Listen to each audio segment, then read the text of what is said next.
Whoops. Already made a mistake, but that's okay. Powered by Riverside. Welcome everybody. Welcome to JT Unfiltered.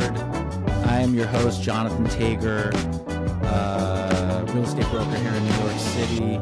And JT Unfiltered podcast is a podcast where we talk about business, we talk about life, and we talk about everything in between. So hope you like it. Anyway, today I would like to welcome a very special guest. I think it's cool. It's always cool for me when I have different people. And like, I actually, look, how long have we known each other now? I think 10 years. Yeah, at least. Like 10 years. Anyway, 10 years. But let me introduce Marisa Kinsey from Kinsey Equities, LLC. Tell me if I'm getting it wrong, but I actually did the web search, and I'm so ill prepared, but I feel like I am prepared. Kinsey Equities LLC. You're a management firm, also a consulting firm. You help landlords make more money. Is that fair to say? Yes, I think that's accurate. That's accurate. Awesome. Hello, welcome to the show. Thank you for being here. Thank you for having me. I'll give a little.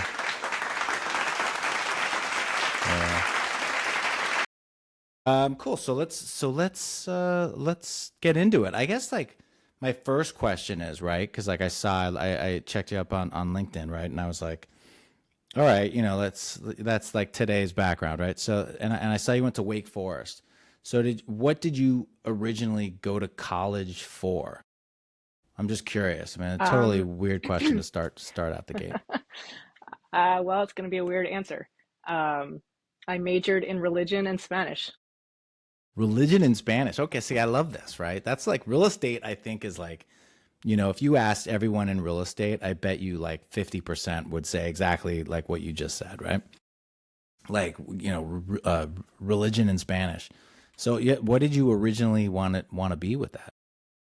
Well, nothing. I planned on running the family business when I went to school, so my dad told me to major in whatever I found interesting, and that was religion and Spanish, apparently. I also had a triple minor, so I really just couldn't land my plane very well. That's amazing. So religion and Spanish, like when you can, I didn't even know you could major in religion. Like who's majoring in religion? Are we talking like rabbis and priests and stuff like that? No, it's actually world religion, so it wasn't even like theology or something like that. So I studied all the religions, which is what I found fascinating. It was not like just Catholicism or Christianity or anything like that. So it was like actually, everything. my brother was weirdly cool. a religion major too, for some reason. So your brother really two? That's crazy. Yeah. Is it an older brother, or are you the older sibling? No, Jimmy was older. Yeah. Jimmy was older. So like, did you do it because he did it? Was it like that? No, I actually didn't even know until later that he was also a religion major. That's so weird. That's super random. There's got to be a reason, right? I don't believe in coincidences. There has to be a reason. Yeah, neither of us were really religious in general. I mean, spiritual, yes, but maybe like you wanted that. Did you want religion more? Like, is religion a big part of your life now? No. No. No. Okay. I mean, Marisa, this is I don't even know where to go with this. But don't worry. We'll talk about religion another day because God knows we don't want to talk about it. So you were going to go into the family business. That was always the plan. Like when you went to college, is what you said, right? So what's the family business? I was property management. But unfortunately, my dad passed away when I was a junior, sophomore into junior year. So we ended up closing the business then. So I had to find a new plan. Wow. That's so. So when that happened, I don't want to like go back, but when that happened, what were you thinking, like as far as career, paths? When you were like, let me find something else, were you still thinking, oh well, real estate's in the family, it's in the blood, maybe that would be something I'd want to do, maybe a different aspect, who knows? Yeah. No, I actually I did acting for a while. I was an extra in a lot of TV shows and movies. turned out I was too type A for that. I needed to know that if I did X, Y, and Z, I could find the next result, um, which is not the entertainment industry, unfortunately. So I made a Were you doing pros and that cons here in list. LA or here in New York or in LA Yeah, too? in New York. In New York. In New York. Yeah. Yeah. No, I did it here for a while, about a year. And it was fun. I mean, long days for no money, but it was really fun to be on the sets and things like that. Um, but I needed to do something. So I made a pros and cons list of all the careers that I thought I might want to do. And um, I went to grad school then to become a teacher and got a dual master's in special ed and childhood ed, which I do not Dual use. masters. It's like, look at you, like going to school for religion. That's all. I mean, it's kind of funny, like to go with like when I just think, because I was like not a good student, right? I was never a good student. So when I hear like dual, when I hear just people who excel at school and kind of like you like make a mockery of it a little bit, like you're like, dude, what should I get a degree in? A dual Mhm. degree? I mean, it's crazy.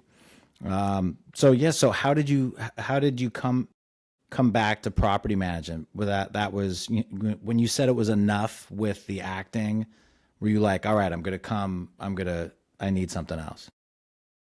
Yeah, I just needed to know that I could, control my destiny sort of my, career. You never know if you're going to make it or not in the entertainment industry, and that was not that doesn't work with my type A self. So I that's when I went to grad school. But of course, I started grad school, and within 2 months or so, my brother asked me if I wanted to reopen a property management company with him, and I always, wanted to work with him, so that was a no-brainer.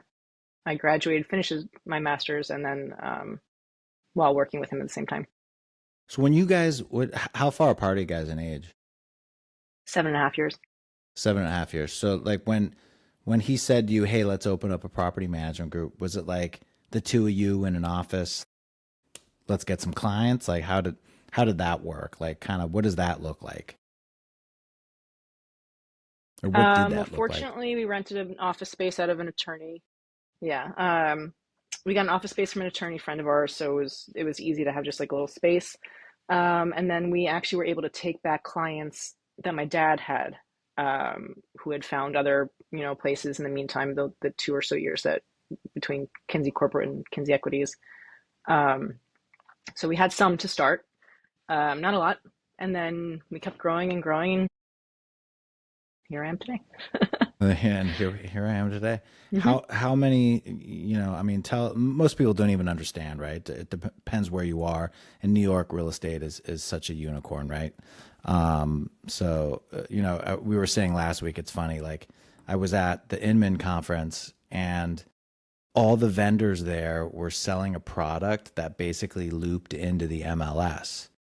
And I'm like, you guys are here in New York City and you're selling a product that requires an MLS, but there's really no MLS here.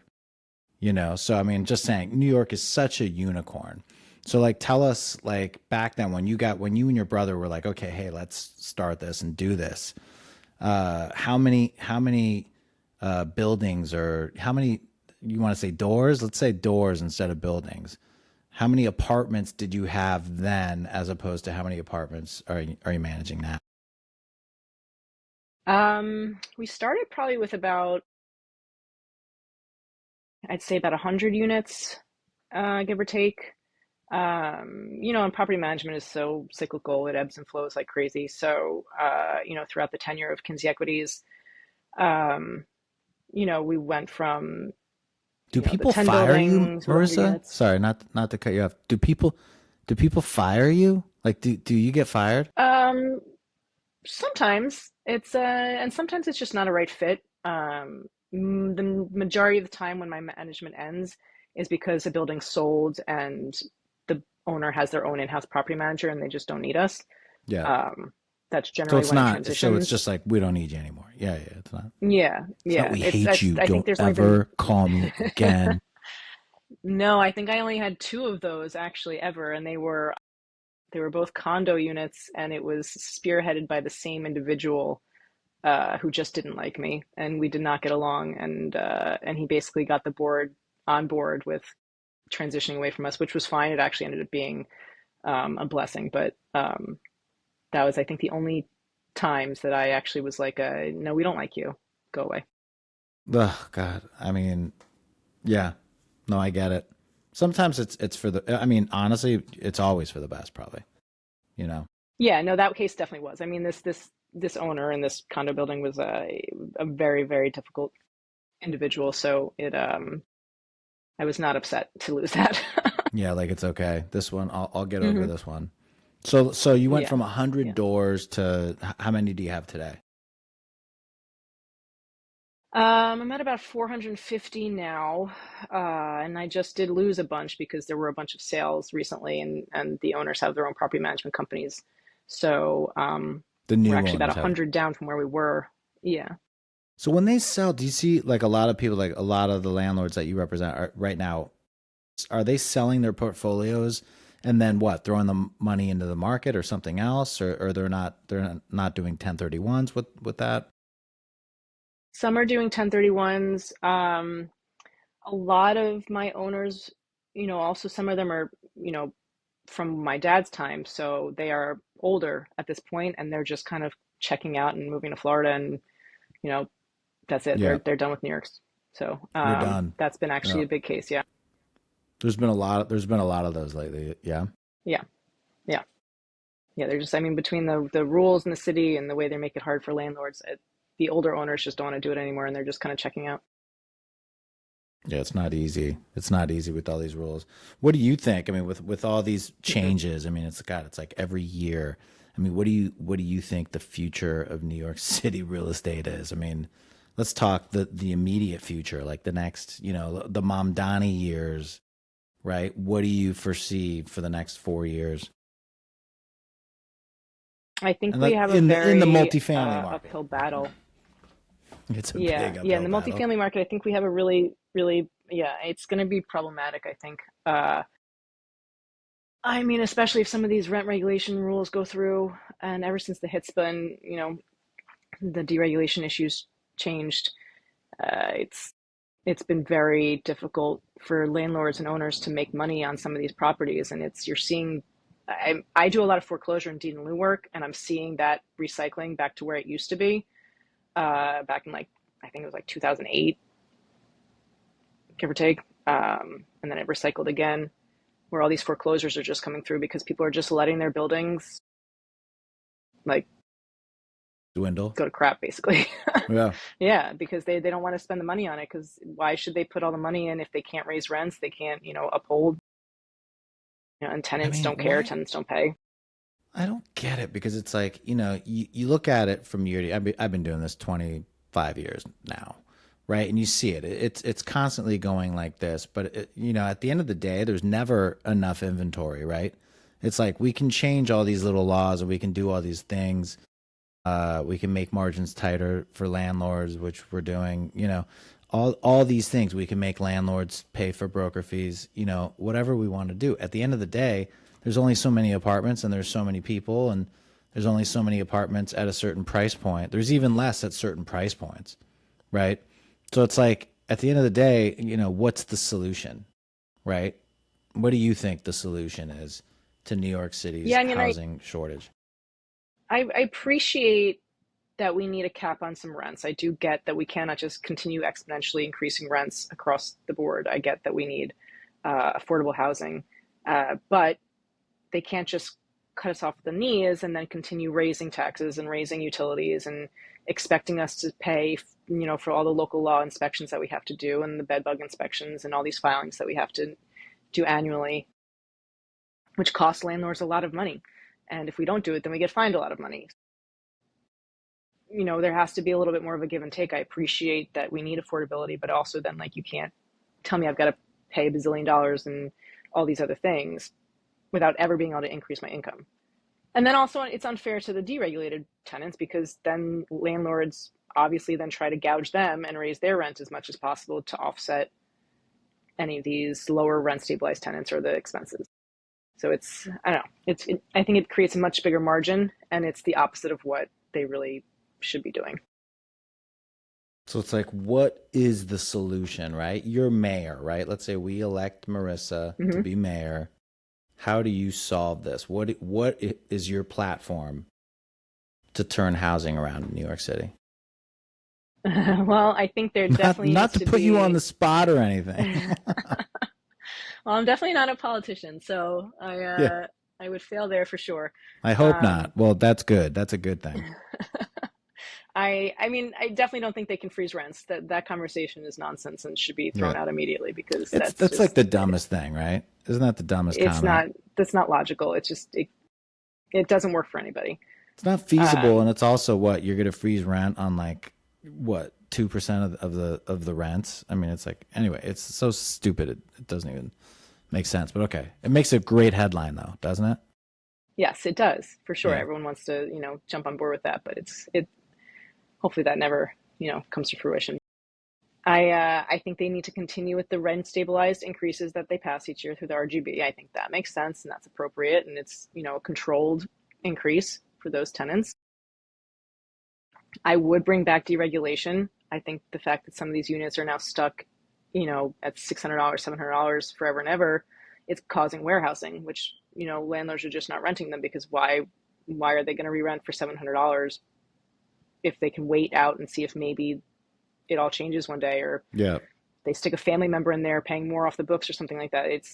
There's no there's no incentive, to keep those units up or to turn them over. To renovate it, So I yeah. think, yeah, to renovate them. So I think they need to bring back deregulation. If they want to cap it, fine, bring back deregulation, but say you can't charge more than whatever a $3,000 rent max or something. Like you can't make these like ridiculously expensive units or something, or make them more affordable. But I think that It's like definitely needs to be allowed again. what makes no sense, right? Is whenever they're making these big decisions, like the Fair Act. Let's just take that one, the biggest one, right?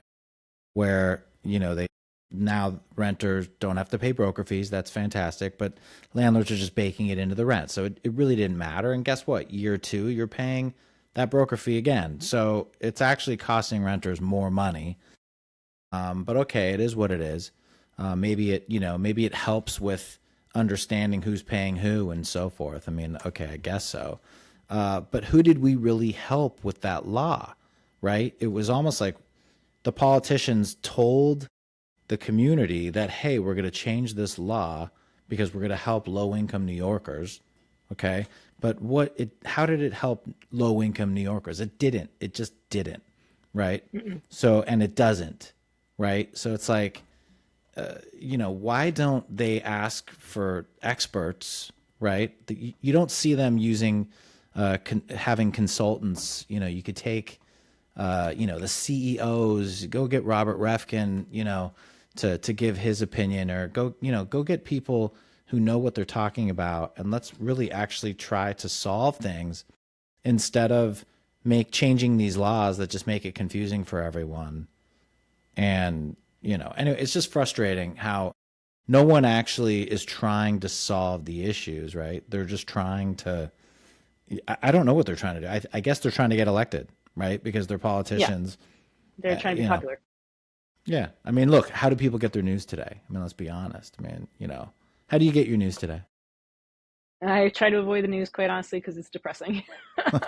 I do, but we live in the world, right? So we got to know what's going on. So it's like, I mean, I'll admit it. I get mine from TikTok. I Yeah, don't I watch get the news. Instagram and New York Times email. I do get that, which I occasionally scroll through depending on, how You depressing it is subscribe, or so you not. But pay for the Times. You pay for the Times. I do. I'm too I cheap. enjoy the I games. can't do it. You what? You enjoy the games? What games? Yeah. I do the Wordle connections, spelling bee, mini crossword. Got it. Interesting. My Hmm. wife plays Wordle, Hmm. but she doesn't get it through the Times. I think she just plays Wordle.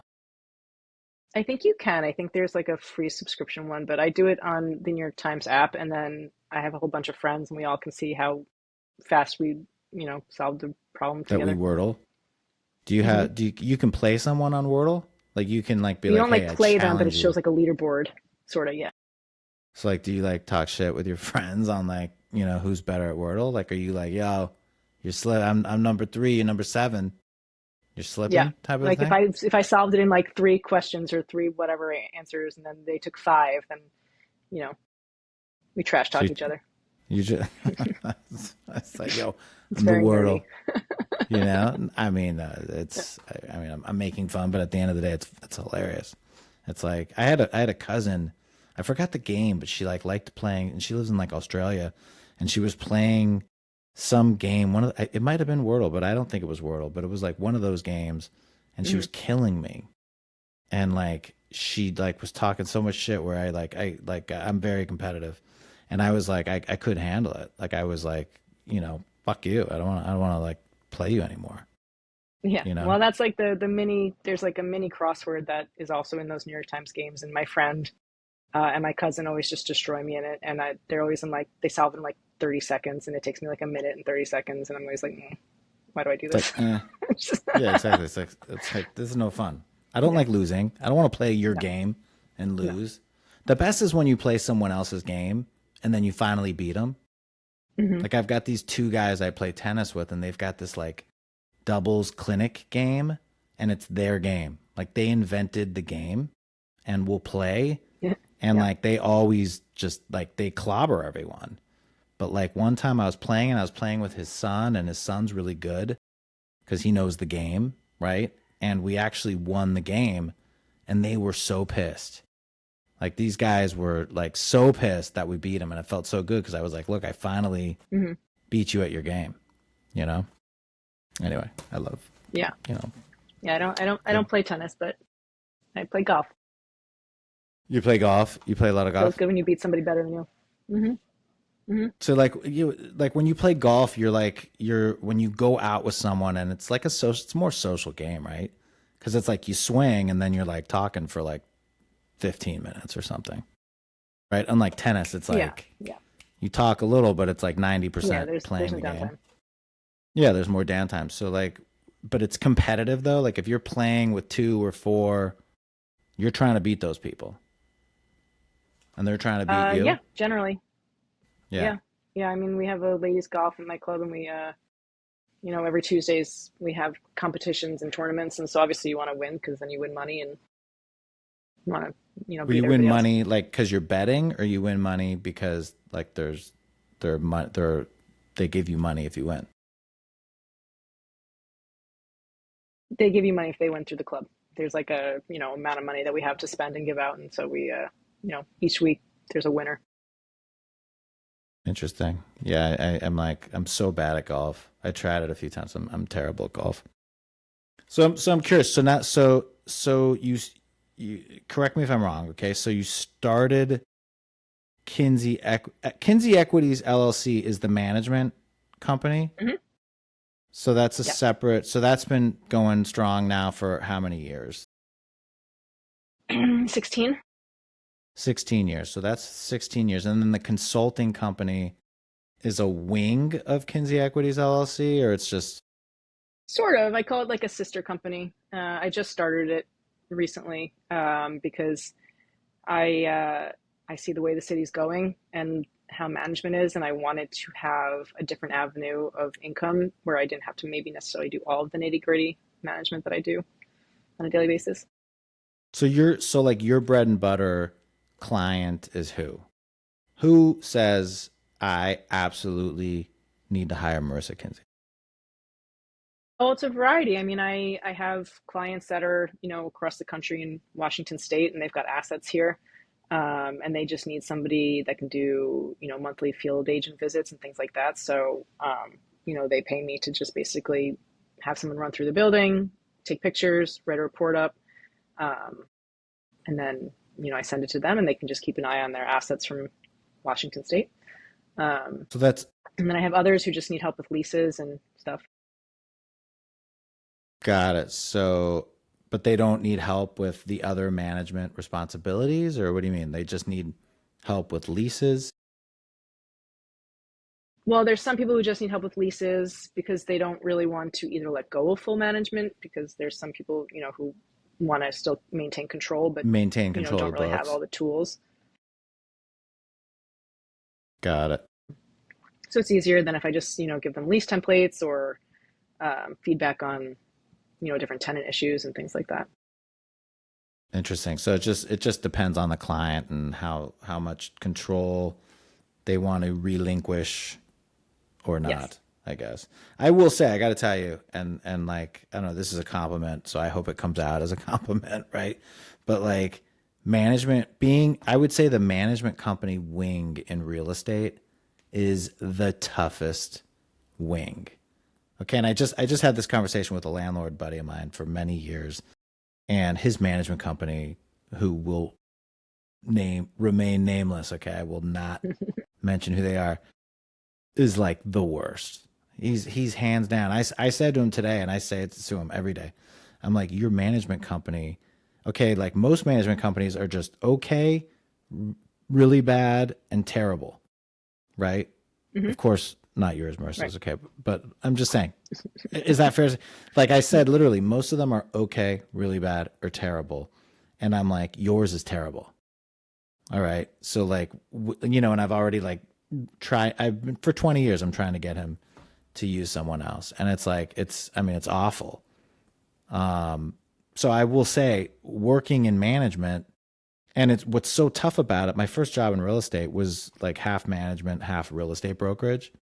So I heard the conversations that the management company was fielding on a daily basis. And like no one ever calls their management company, right? To say like, "Hey Marissa, just want to say we love the apartment. It's so comfortable in here and we love it. It really just makes us happy." No way. Like people are calling you anytime that phone rings, you got to be like, "Oh God, what is it now?" Like, what is it now? Like, it's always just like, dude, my fridge doesn't work. Hey, my stove doesn't work. Like, or it's always a complaint, and it's always your fault. And I mean, it's like it's nuts. It's nuts. So I will say, like, as a just as a compliment to you, all right. I appreciate what you guys do because it is a thankless job, right? I mean, it's just like, oh my god, like, how do It's you a deal very with that? thankless job. That's the best way to say it. Yeah, and so is It's real it estate is a thankless brokerage. So job is for what I sure. do. It's thankless. But like Hmm. what you do, is way worse. Way worse. So like how do you deal with that? Yeah. How do you cope with that? I have very, very thick skin. It's just you like So you, it's not for everybody. I've had property managers quit because they just couldn't stand being yelled at anymore. It's yeah, I mean the stories that I've had to hear, the things that I've had to deal with, it's what's definitely like the not for the weirdest? weak. What would you say is like the weirdest call? Like the weirdest, like from a tenant, Um, like from a tenant. well, not necessarily from a tenant, but once I had a call from the fire department that tenants were locked in a building. And it turns out that they had super glued the front door shut themselves so that they could call the fire department and then blame us that they couldn't get out of the building, My um, God, to try to get us in trouble. where was this Hmm. building? I'm just curious. The Bronx. In the Bronx. Were they up to date on rent? I'm curious. Were they No. yeah, exactly. No, I don't think they were. Were That's hilarious. So how'd that one? So what happened with that one? They super. First of all, can you even super glue your door shut? You can do that. Apparently, the front door of the building, apparently they did. So this fire department had to come break it down. That's. I I mean, mean, thankfully they honestly, saw that it that's was actually tampered impressive. with. So So they did have to break it yeah, I mean down. yeah, they did. Yeah. But then I had to pay for a new door. So there's that. So that sucked. But like you were like, so you called the fire department. You're like, you got to break the door down. No, they called. They said they're trapped in the building. They can't get out. That management, the door's broken or whatever. So the fire department came, broke it down. Jesus. So the fire department came, broke down the door, but then the fire department was like, how'd they know it was super glued? The fire department was like, there's super glue here. Yeah, they looked on the door after, and so that was tampered with and all messed up. And so how did that end? Did like how did that end? It just put a new door on and I had an $8,000 door to replace. that was it. Hmm. That was it. That's tough. I mean, Yep. God. I mean, the same building, they poured cooking grease down the elevator shaft and broke the elevator. Cooking grease down the elevator shaft. I'm just trying to like Mhm. cooking grease down the It like what do you congeals mean and the cause elevator problems, and shaft? Like, because the elevator's in the elevator shaft. like they poured it So down the like this. Well, they poured it down like the sides of the elevator, like the so it sides of like the seeped elevator, like down and around the caused issues. elevator. To do what? What was the purpose of that? I mean, Just I don't know how just they did it because I wasn't there, but that's what the elevator people told me. yeah. No, no, no. Like what? But why? Like why would? What was their motive to do that? To break the elevator again, so that then they could send in a violation that the elevator was not working. Got it. They were just trying to get out of their rents. And did it? Were they Yeah, effective? Did basically. they save any rent by these by doing that? They saved no rent. It's like, I mean, they didn't pay anyway, so they, it's the same difference. if you use the same amount of brain power to just go make some money to pay your rent, right? You could probably that would probably be easier, I would think. Are you in your office right now? Where are you right now? Yeah, You're my in your office. office. So you like go to the office every day. I do. You're like, yes, I go to the office every day. So like, 90% of the time. yeah, 90% of the time. Like, where is your office? I have one on Long Island and then one in the city, but I don't go to the city one as often. Got it. Why two? Just because, like, why do you have two? Like, it's because some buildings are over there, and like, why would you have two? Well, I have one in the city because New York City requires you have a city address for the MDRs and things like that. And it's in the basement of one of the buildings. So Sorry, I what's don't an have to pay rent, MDR? What's an which is nice. MDR? So I can I just don't. have it. What's an MDR? The multiple dwelling registrations, landlords are required to submit them annually. It basically Got just it. says like what the address of the landlord is, who the super is. Um, just another thing we're required to fill every year. So, and you have to have I a basically work out of Long Manhattan. Island. It's easier. Got it. So you have to have the offices because of that. Because of that. Got it. But you live out in Long Island, right? You live on Long. Very nice. Very nice. So what do you think? So what's next for Marisa Kinsey? Like what do you think like where do you see Kinsey Equities in the next 5 years, in the next 10 years, 20? Are you going to sell? Are you going to Um, move to Florida? Going to retire?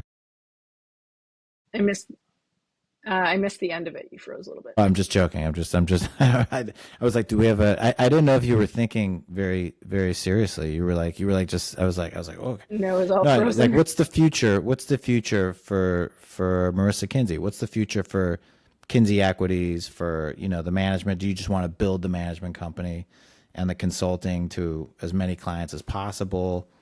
Um, are you buying buildings? Are you investing in stuff like that, or like, you know? Well, I own a couple with my family. We're always looking. It's just again with the way the city is right now, everything's like you got to be really careful of what you're getting into. Um, so I think ideally, more management's always nice. And I don't say no unless, it's really just not a good fit. Um, How but do I you think get I'd most like, of your grow clients? the Kinsey consulting as much as possible. It's all Like, referral. just word of mouth, right? Yeah, I work referral. also with a lot of banks. With a lot of Word of mouth, yeah. banks, in what respect? Like, you get referrals from banks? Yeah, yeah. There's a couple banks that I've worked with pretty consistently that send me all their foreclosures and deed in lieu properties, and I manage them, in the interim until they can turn them over and sell. Yeah, I mean that's a great connection. Got to let me know. It I'm is. sure I It's a have great connection, buyers. and they I send have me a lot. buyers for stuff like that. Yeah, come on. Never call me with good deals Probably, like yeah. that. Well, Yeah. they're the buildings when I get them are not awesome. So Where are most of the I buildings? usually get them with no rents, no tenants. Brooklyn, the Bronx, mostly. The Bronx. Like, what was the Yeah, and last these are one you buildings got? where I'm the just guys are curious. not paying their mortgage or anything. What's that? Um, Last one was in Brooklyn. The last three were from Brooklyn, actually. And like, what was the story with the building? It was like it was a foreclosed on building with Hmm. how many A apartments deed did it in have? lieu. What's that? A deed in lieu. So they take over the bank takes back the deed in lieu of foreclosure. The last one was a 10-unit building in Brooklyn. Well, 9 units in a store. 9 units in a And they store, and just they're like usually like, go ahead, hmm? go ahead. What were you gonna No, they say? usually get them with like they usually have like no leases, half the tenants not paying rent, no contact information, utilities usually like overdue by a year. So they're usually really big projects to get them To up and running stabilize. and up to speed before they can sell them. Hmm. Is that where you come in? So you come in, you stabilize the building as best as possible, and then the bank sells it. Hmm. Yeah, Yeah, so they're looking to repackage it. How long does it take you yeah. to get I've that? got 12 buildings like that right now. Definitely, please. I mean, definitely let me know. Well, so I guess you got, and then you guys what? You repackage them and sell them. So the bank, how does the bank sell them? Like they sell them on the open market? What they get a broker to sell it? Got it. So it's not like it's an auction or anything like that. There's been a couple fire sales, but generally it's just a broker. Got it. Oh, cool. That's a great connection. Well, yeah, seriously, if you ever get anything, obviously, please. I would hope you would reach out to me. I would hope so. Um, Yes, of course. so whatever is Vivian still with you? Viv, I She remember is. Vivian. Yeah, she's great. Yep. She's great. It's so funny. It's like again, it's like you're just like you email people for so long, right? And like like I mean, today Hmm. is the first time we ever saw each other. Like that's crazy. That's kind of funny. I know. I know. I think about it often. I went to a holiday party recently for somebody that I always communicated through emails and never ever saw. And then I didn't even actually know what to look for at the holiday party because I didn't even know who they were. I had to Google for like some sort of like option of a face. It's so weird, right? It's like even like my kids, I see how they socialize with their friends, and it's like when we were kids, right? It was like I mean, we didn't have phones, obviously, so we were just like I would be at my friend's house or they would be at my house. Like there was a lot more kind of person to person hanging out. Where now, like on a Saturday night, they're totally cool just going to their room, right? They're on their room and they're like on their phone, doing what we were all doing during COVID. We were all like, it was fun for about a week. And then it was like after, Yeah. it was like, oh God, this is terrible. So Yeah. it's I still came crazy. to the office. I had to get out of the house. So what'd you say? I still came to the office during COVID. I had to get out of the house. I mean, you're an office I goer. didn't I love quarantine. it. I love it. I thought about it now, right? So like, I mean, I work from home. I will say like, and it's great because like I save so much. To, like, think about it, right? In my car, just to go to the office there and back could be an hour and a half, right? I mean, I live in Forest Hills. I work in Williamsburg, so to go do that drive, could easily be an hour and a half in the car. So if I don't need to do that, I'm literally saving an hour and a half a day of time where I can, do whatever I can. So it's been useful. It's also been weird because I'm alone a lot, which is kind of which is like funny, right? I'm like just always I'm like doing my thing, but it's great. It's super effective and it's cool. I used to think about it. Remember watching the Cosby Show, right? Not to bring up Bill Cosby, right? But I will. And I had this thought today, and I was like, I thought what was cool because at the time of the Cosby Show, Bill was like, his kids would get home from school, and Bill would come downstairs, right? And like no Hmm. one worked from home, and here's this guy as a doctor from the house, right? So I thought that was like so cool that I always like wanted to be that dad that like, the girls or the kids would get home and I could kind of hang with the kids and like talk to the kids and just have fun. And I have that life. Like I would say 80% of the time, I actually happen to be home when my kids get home from school. And it's really nice. Obviously, I'm not like Bill Cosby, okay? I mean, he ruined everything for us. All right. But at the Yeah. time, that's why it was so messed up, right? With Bill Cosby, because it was like, he was like, I mean, that show was so great. And Hmm. anyway, he was such a family man and like all these things he was portraying. And then he ends up being, Yeah. like, that's Same as crazy. Seventh Heaven. Seems to be the way it goes. The what's that? The guy from Seventh Heaven seems like that's what they do. Seventh These family Heaven? men. What's, wait, Yeah, I remember isn't that preacher. The dad was like ended up being like a pedophile or something. same thing? Is that true in that Hmm. show? Hmm. Oh my God. Hmm. Yeah, who was in that? Jessica Biel was in that show, right? Yeah, that was like her first show. That's like, I mean, totally, exactly. Like a complete, like, how could you be that person, right? Like you just like to be such a contradiction, right? Of the character that you're playing. It's like, but don't get me started with that, all right? Because I could, like, you see, I mean, I don't know, I hate to say it, like, there's a lot of like these like super Orthodox Jews, right? Who are, and I can say because I'm Jewish, right? But like Orthodox Jews who are, just doing business with them, you would not want to do business with them, right? And you're like, well, here he is. I guess he's in synagogue all day praying for his sins, right? I mean, I don't know, but that's another conversation. I actually heard this story.